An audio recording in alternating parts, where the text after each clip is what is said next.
Hi friends, welcome to Spaceopedia. I am back with a new video.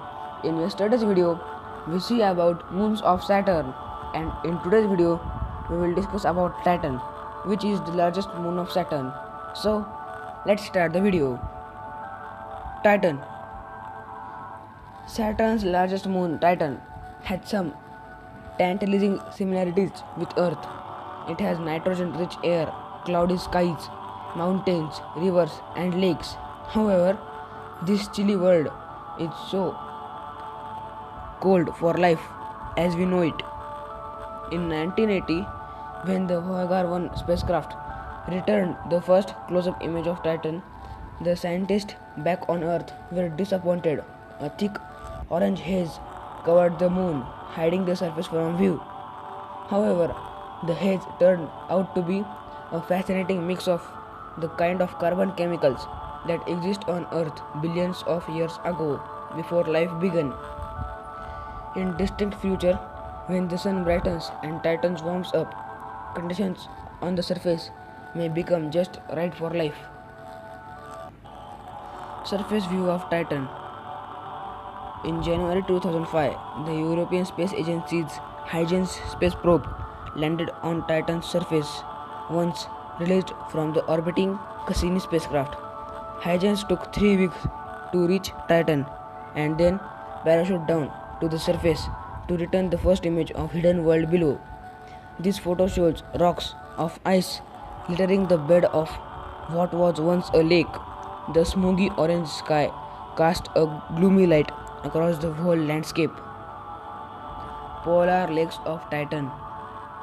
On Earth, cloud, rain, and lakes are made of water, but on Titan, they are made of chemicals called ethane and methane.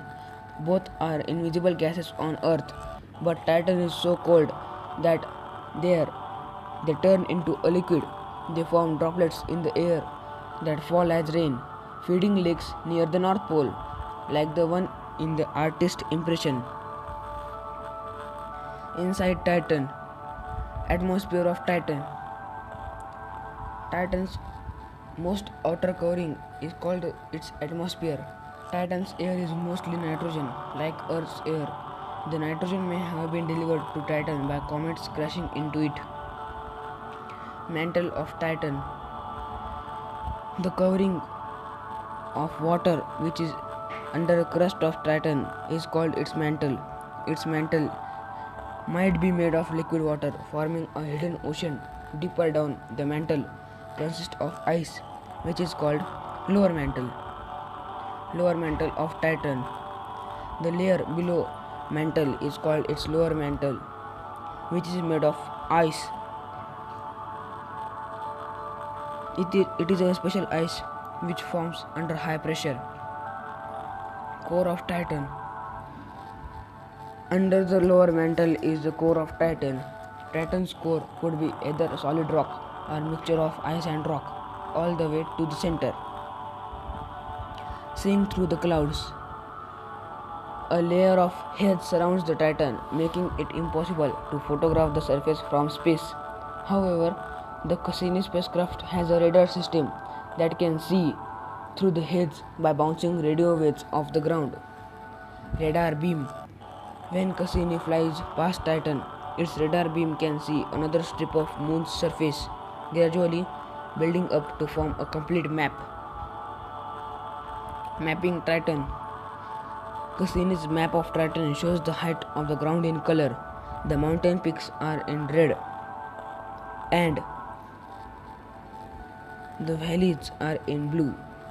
Some of the mountains may be ice volcanoes from which water rather than lava erupts. As the water flows down the slides, it freezes, making the volcano grow. Distant shores.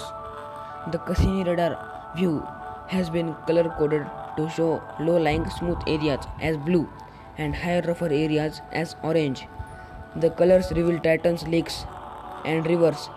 These contain not water but carbon chemicals such as ethane. So let's see some fast facts. First, Titan's distance from Saturn is about 1.4 billion kilometers. Second, Titan's mass is 0.002 if we take mass of Earth as 1.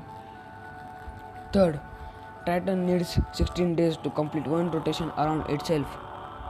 Fourth, size of Titan is about 5150 km wide. Fifth, Titan is second largest moon in solar system after Jupiter's moon Ganymede. Sixth, the same side of Titan always faces its parent planet, which is Saturn. Seventh, the amount of nitrogen in Titan's atmosphere is about 95%. Eighth, Titan was discovered by Christian Huygens in year 1655. So friends, I hope that you liked information and video. So goodbye and take care.